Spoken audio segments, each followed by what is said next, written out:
Ya, pemirsa, Anda menyaksikan Breaking News bersama saya, Aprilia Putri. Pemirsa, kita langsung menuju ke kantor Kementerian Agama untuk mengikuti konferensi pers penentuan 1 Syawal oleh Menteri Agama Fahrul Razi.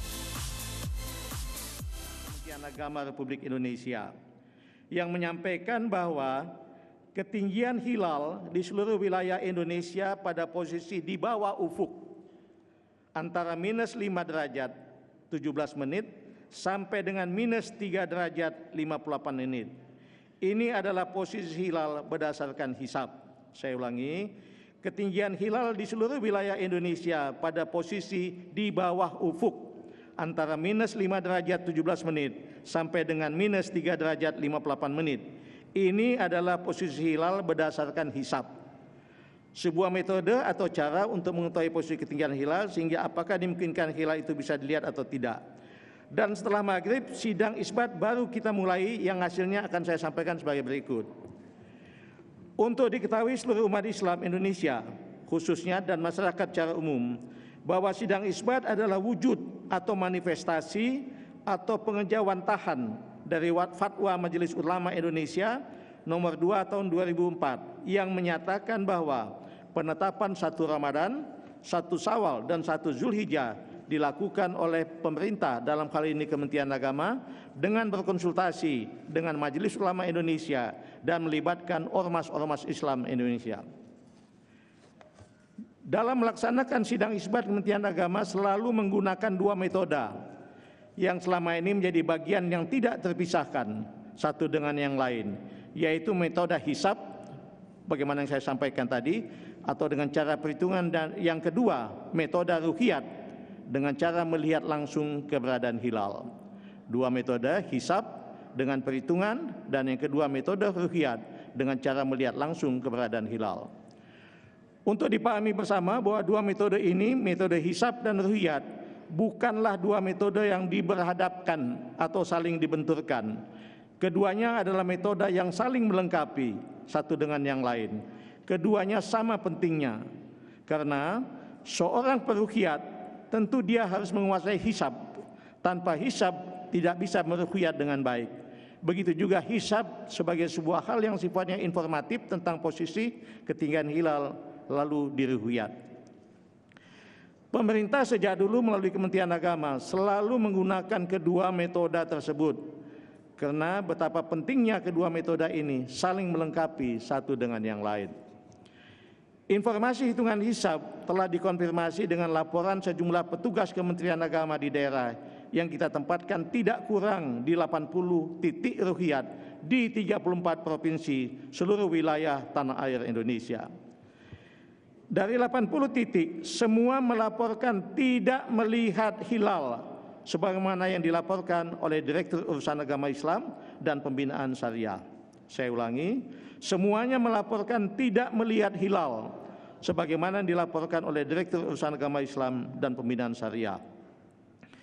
Oleh karenanya, dengan 2 hal tadi, yaitu hisab posisi hilal masih di bawah ufuk, dan lalu kemudian laporan ruqyatul hilal tidak melihat hilal, karenanya sidang isbat secara bulat menyatakan bahwa 1 Syawal tahun 1441 Hijriah jatuh pada hari Ahad atau Minggu tanggal 24 Mei 2020. Saya ulangi,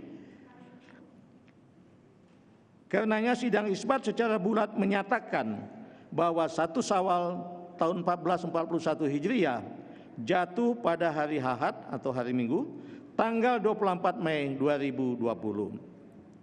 Inilah hasil sidang isbat yang baru saja kita laksanakan dan kita sepakati bersama. Dan tentu kita berharap mudah-mudahan dengan hasil sidang isbat ini seluruh umat Islam di Indonesia akan berhari raya Idul Fitri tahun ini secara bersama-sama, dan mudah-mudahan ini akan adalah simbol, cerminan dan kebersamaan umat Islam di Indonesia. Kebersamaan ini mudah-mudahan menjadi wujud dari kebersamaan kita sebagai sesama anak bangsa untuk juga menatap masa depan bangsa kita lebih baik secara bersama-sama.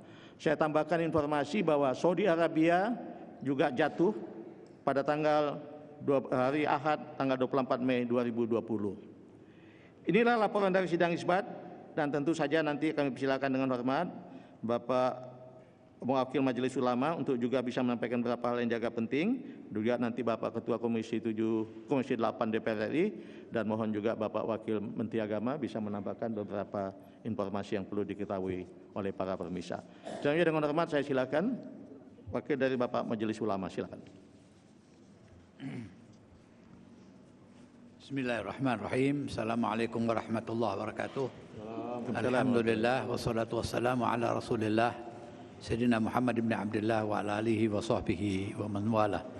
Yang kami hormati Bapak Menteri Agama, Bapak Wakil Menteri Agama, beserta seluruh jajarannya, Bapak Ketua Komisi 8 DPR RI, para pemirsa umat Islam dan seluruh bangsa Indonesia, bahwa kita baru saja menetapkan bersama-sama pada sidang isbat tentang jatuhnya 1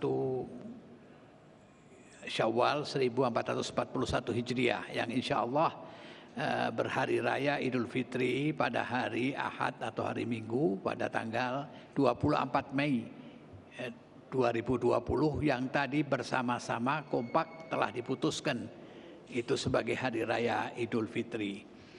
Tadi sidang isbat juga dihadiri oleh ormas-ormas Islam dan semuanya baik dari ahli hisab dan ru'yah menyepakati bersama bahwa Idul Fitri insyaallah akan kita laksanakan pada tanggal 24 Mei 2020.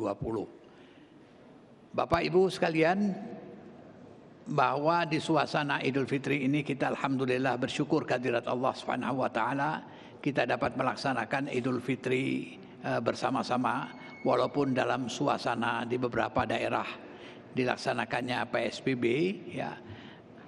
Tapi kita harus juga menjaga hal ini karena kita merasakan bahwa musibah COVID-19 ini masih berlangsung di tengah-tengah kehidupan kita bangsa Indonesia.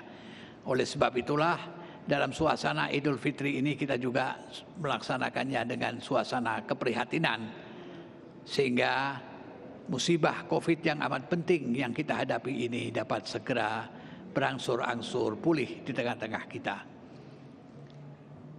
Bapak Ibu sekalian, tentunya ada beberapa hal kami dari Majelis Ulama Indonesia perlu menyampaikan beberapa hal-hal penting, termasuk pelaksanaan sholat Idul Fitri yang di beberapa daerah itu banyak bertanya mengenai bagaimana pelaksanaan Idul Fitri itu, sholat Idul Fitri itu sendiri.